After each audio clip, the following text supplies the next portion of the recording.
কেন আমরা একটা দলের মুখাপেক্ষি হব? কেন আমরা একজন ব্যক্তির মুখাপেক্ষি হব? এই জুলাই গণ অভ্যুত্থান কিংবা এই পরিবর্তন কি কোনো ব্যক্তি, কোনো দলকে কেন্দ্র করে হয়েছে?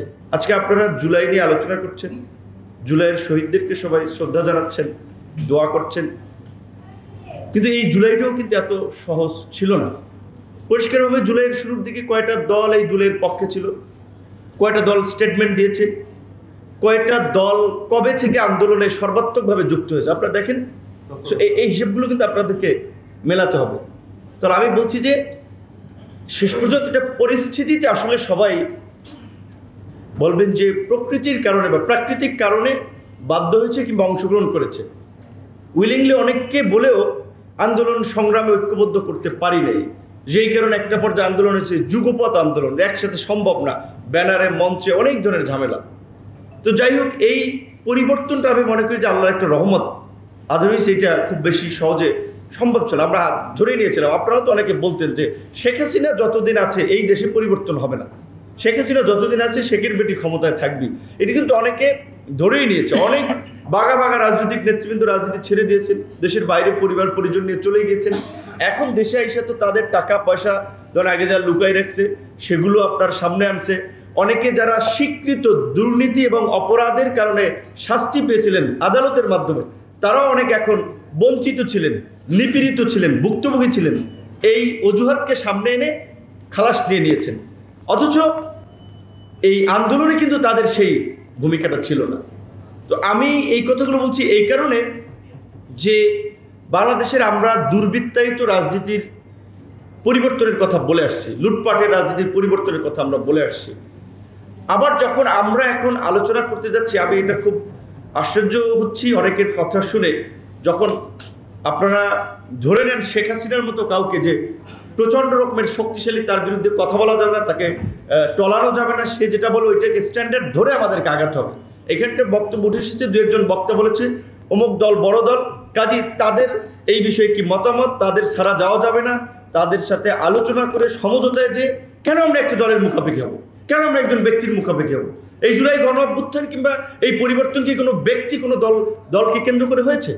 তো কেন আমরা পরিবর্তন, আজকে এই আন্দোলনের যে পরিষ্কার ঘোষণাপত্র ছিল, রাষ্ট্র কাঠামোর পরিবর্তন, শাসনতান্ত্রিক ব্যবস্থার পরিবর্তন, যেই ব্যবস্থার মধ্যে দিয়ে পুলিশ জনগণের বিরুদ্ধে গিয়ে একটা গণবিরোধী বাহিনীতে পরিণত হবে না, আদালত সরকারের কিংবা রাজনীতিবিদদের কিংবা কারো প্রভাবে প্রভাবিত হবে না, একটা স্বাধীন গণমাধ্যম থাকবে, নাগরিকদের মর্যাদা এবং নাগরিকদের অধিকার থাকবে, প্রত্যেক নাগরিক আইনের দৃষ্টিতে যে সমান এবং তাদের যে অধিকারের সমতা সেটি নিশ্চিত করা হবে।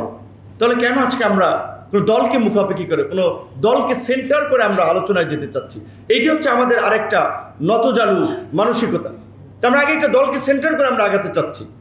তো আমি বলবো যে এখানে মামুন ভাই যে আলোচনা দিয়েছে, এটা জার্মানি এবং নিউজিল্যান্ডে বোধহয় প্র্যাকটিসটা আছে কিছুটা। সো এটা হলে আমাদের আপত্তি নাই। বান্ডেল থাকলে প্রতি সেনমানিতে টাকা বাঁচবে। বিকাশ সেনমানি বান্ডেল কিনে জিতুন প্রতি লেনদেনে। আবার যদি আরো কোনো নতুন পদ্ধতি, যেটা সাখাওয়াত হোসেন রাজি ভাই বলেছেন যে ঐক্যমত কমিশনে সুন্দর সোবার আলোচনা হচ্ছে, সেইখানের আলাপ আলোচনা যদি আরো 2-3টা পদ্ধতি নিয়েও একটা পরিবর্তনে আমরা সেখানেও আমরা যেতে চাই। সাইফুল হক ভাই যেটা বলেছেন এই কথাটা আমরাও বলেছিলাম যে ধরেন আমাদের চিন্তা ভাবনা ভুল হতে পারে। আমরা যখন এই প্রতিকূল সময়ে রাজনীতিটা করেছি, আমরা বাম ডান কিংবা আমরা কোনো বিভেদ করি নাই। এমনকি এই আতাউল্লাহ ভাই আছে, জাফরুল্লাহ চৌধুরীকে নিয়ে আমরা মামুন ভাই সহ হেফাজত নেতাদের মুক্তির দাবিতে একটা ব্যানার ক্রিয়েট করে আমরা প্রোগ্রাম করেছি। কারণ কোনো ইসলামিক দলের ব্যানারও করবো না, আমার ব্যানারও করলে ঝামেলা আছে, সে মান্না ভাই ছিলেন, আমরা একটা ব্যানার ক্রিয়েট করে আমরা প্রতিবাদ করেছি বিভিন্ন ফরম্যাটে।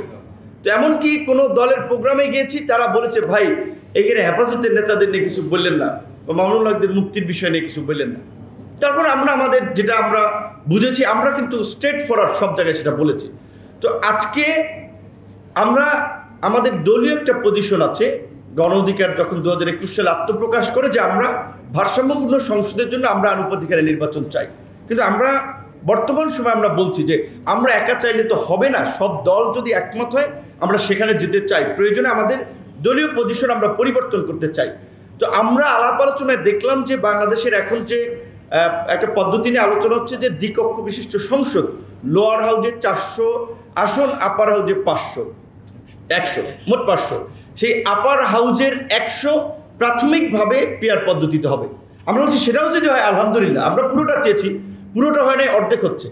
এখন আমি সবার প্রতি সম্মান রেখে বলছি, আমি যদি মনে করি যে আমার পজিশনটা ঠিক এবং অন্যদেরকে যদি আন্ডার এস্টিমেট করে, অন্যদের প্রস্তাবনাকে ডিনাই করে, বিতর্ক তৈরি করে, বিভ্রান্তি তৈরি করা বক্তব্য দেই, তাহলে এটা অন্যদের প্রতি অসম্মান করা হয়। তাই আমি বলছি যে আমি সবারটা নিয়ে আমি আগাতে চাই। কিন্তু অনেকে যেই ন্যারেটিভ তৈরি করার চেষ্টা করছেন, যে বয়ান ইস্টাবলিশ করার চেষ্টা করছেন যে উচ্চ কক্ষ একটা পুনর্বাসন কেন্দ্র হবে। কাদের পুনর্বাসন কেন্দ্র হবে? হ্যাঁ, অথবা বিএনপির মতো বড় দল অনেককে মনোনয়ন দিয়ে পুষাতে পারবে না, তারা সেখানে চেক অ্যান্ড ব্যালেন্স। এটা তো পুনর্বাসনও না, কারণ তাদের বড় দল অনেক নেতা আছে, নিচে 400 দেবে, উপরে যাদেরকে নিচে দিতে পারবেন উপরে দেবে, এটা তো পুনর্বাসনের কিছু হলো না। কিংবা আমাদের দল ধরেন গণ অধিকার পরিষদে আমরা সবচেয়ে কম সিট পেলাম, আমরা 5% ভোট ক্যারি করলাম।